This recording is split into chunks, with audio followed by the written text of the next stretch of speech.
The Utah Hockey Club has played their first preseason game and will soon play their first game in Salt Lake City. Robyn Leano of Locked On Utah HC joins us to talk about that and all things for the NHL's newest franchise next on the Locked On NHL Podcast.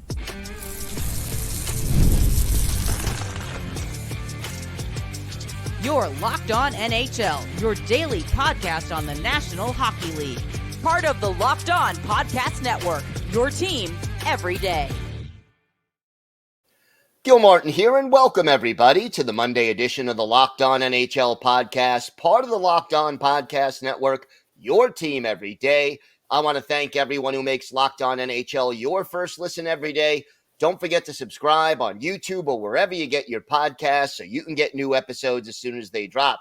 Today's episode is brought to you by FanDuel. Place your first $5 bet, and you'll get started with $200 in bonus bets guaranteed. Visit FanDuel.com to get started.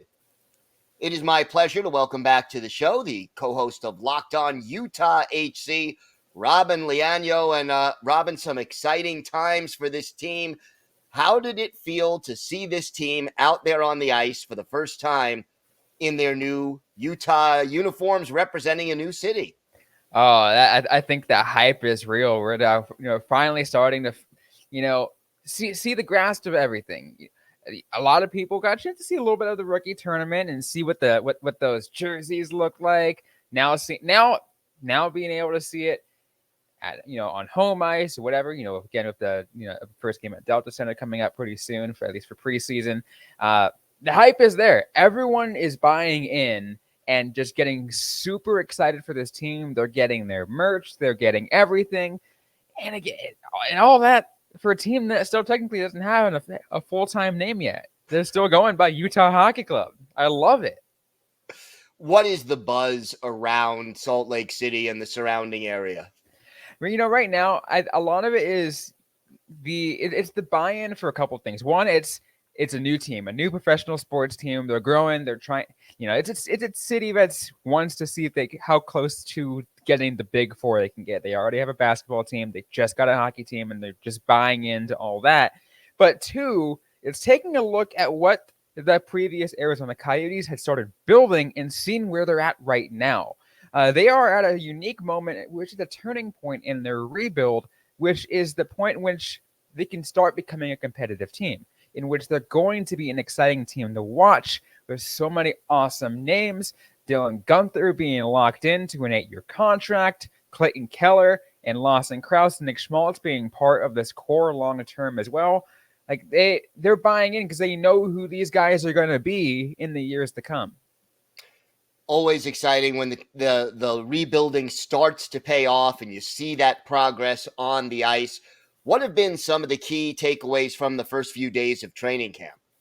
Yeah, really, I think that first and foremost is just taking a look at the excitement I think the players have, right? And again, I've been talking about who's buying in. I've been really saying the fans. It's these players that are buying in. They talked about a media day, and throughout the last week of training camp already, of how excited a lot of these players are to be in Utah and to be able to get the experience. And again, it might hurt as someone who's covered the Arizona Coyotes for as long as I have. For some, I guess, like swept under the rug, kind of like little throw under the bus kind of feel, where they feel like, oh, we feel like we're really hot. We're like a real hockey team now.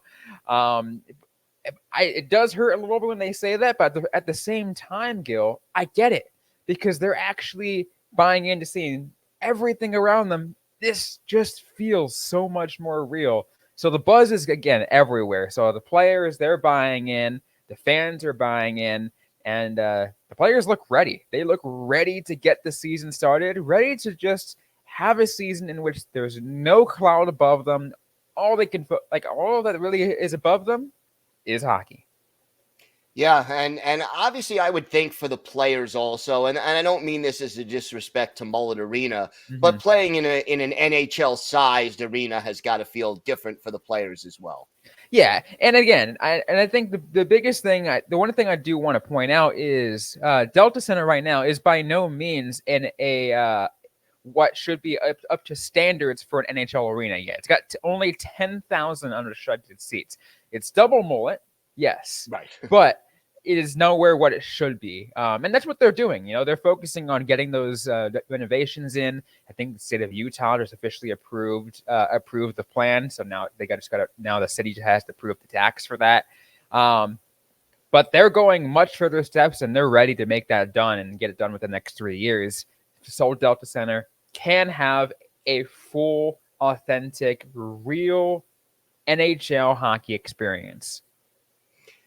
On the ice, who are some of the players who maybe weren't on this team last year who are going to have a real opportunity to shine this year? Yeah, one of the things I'm really interested to see who makes an impact.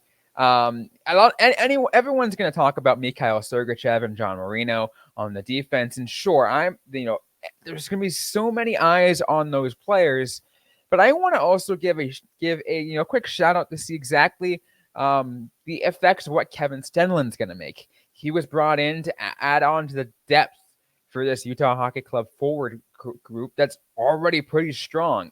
He's going to be in that third, maybe fourth line center position, but I've always said this on multiple, whether it's on Locked On Utah Hockey Club, Locked On Coyotes, or any other previous show I've ever hosted, is it always goes down to how strong your fourth line guy is. So I'm curious to see exactly what Kevin Stenlund's going to do, and I encourage all fans to watch what he does as well. Yeah, it should be interesting to see how that all pans out. What is your biggest concern about this team now as preseason is getting underway? I think the biggest thing, and it's a tough one to actually to really analyze, but I'll go ahead and say it anyways. This defense is a new defense. They still have a lot of new, a lot of returners. Yusuf Alamaki is coming back. Sean Dursey is coming back. You're seeing some people come back, but at the same time, your top two, some of your top two guys, ones I just mentioned, in Sergachev and Marino, they're big question marks. We know they're going to be good, but how well do they work with others? How are they going to work to create the full pairing? Is it going to work? Is it going to look good? Is Sergachev actually going to be healthy? I think those are some of the big questions, and seeing exactly where they all fall into place. And am I really concerned about it all? Not necessarily, but I feel like it's something to definitely take a look at and to say, okay, this is something that we should definitely keep an eye on, and maybe raise raise an alarm if let's say Sergachev gets injured again. Okay, we got to figure things out. What's going on here? Is there any concern that all of this newness, that moving to a new city, playing in a new arena, is a bit of a distraction maybe for some of the players? I think there definitely could be a little bit of concern about that. Based off what I've been hearing, to me, I think it's actually going to almost be like the opposite for a lot of these guys. I feel like it's going to be and I talked about this a lot, about what players look for sometimes. Maybe they move into a different team. It's like, oh, they need a change in scenery. They're going to a different city. They're going to get a different breath of fresh air. I think that's what's going to be happening with Utah. Is there was so much stress going on in Arizona. We talked about earlier, just what how the whole arena situation is going, but also the ownership and everything, and going into a place that has already embraced them so much. And with an ownership that seems to be fully invested in what this team is going to be in a few years, I feel like a lot of them are like, this is a breath of fresh air. I feel like I feel like this is going to be great, a great opportunity for us to grow. Yeah, it sounds that way. Robyn, I know the first game in Salt Lake City will be Monday night. You'll have it covered every step of the way. Why don't you tell our viewers and our listeners where they could find the podcast and where they could find you and your co-host on social media? Yep, of course, podcast can be found everywhere you get your shows. On social media, it is on X, Threads, and Instagram at LO_NHL Utah. We're also on TikTok at LO_Utah Hockey. I'm personally at Robyn_Leano. It's Robyn with a Y _LE Ano. And my co-host, Tom Callahan, you can find him at Callahan on air. All right, Robyn, thanks so much. Always a pleasure.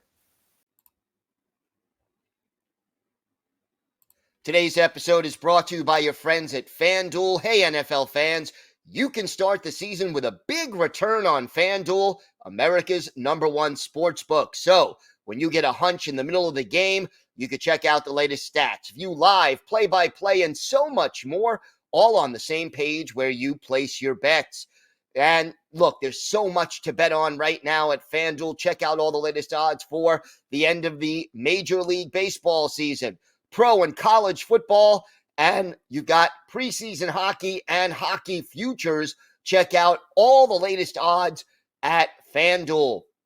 You'll get started with $200 in bonus bets guaranteed when you place your first $5 bet. That's $200 in bonus bets guaranteed when you place your first $5 bet. That's FanDuel.com. Check it out today, FanDuel.com.